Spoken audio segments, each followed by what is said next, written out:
দুষ্ট সরকারের ভ্রষ্ট এক মন্ত্রী, সে এই 24-এর পতনের মাত্র 4 দিন আগে বলল, বাড়াবাড়ি করবেন না, 13 সালের 5 মে শাপলা চত্বর ভুলে যাবেন না। রাত্রে 12টার পরে আমরা সবগুলাকে সাফ করে দিয়েছিলাম। একজন বলেছিলেন না এই কথা, বাবাজি এখন তুমি কোথায়?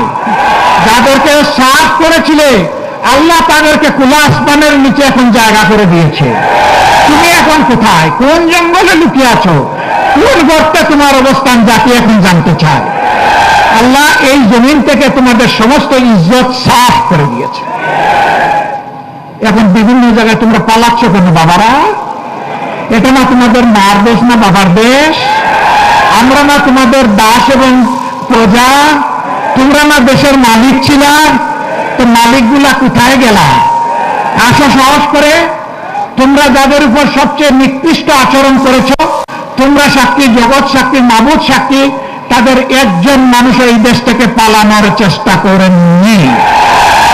হাসি মুখে ফাঁসি বরণ করেছেন, কিন্তু অন্যায়ের কাছে আল্লাহ তাদের মাথা সমুন্নত রেখেছিলেন, তারা মাথা নত করেননি। যারা অপরাধী, সেই অপরাধী আমি হলে আমি আমার বিচার চাই, আমি ন্যায় বিচার চাই। আমি যদি ফাঁসির উপযুক্ত কোনো কাজ করি আমাকে ফাঁসি দেওয়া হোক।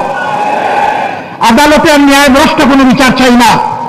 কোনো দুর্বৃত্তকে আদালতের চেয়ারে আর দেখতে চাই না। যারা বিবেকের এই আমানত রক্ষা করতে পারবে তাদেরকেই আমরা আদালতের বিচারের আসনে, সম্মানিত আসনে দেখতে চাই। যারা কারো মুখের দিকে তাকাইয়া কোনো বিচার করবে না, বরঞ্চ নীতি এবং নৈতিকতার উপর, সাক্ষী এবং ফ্যাক্টের উপর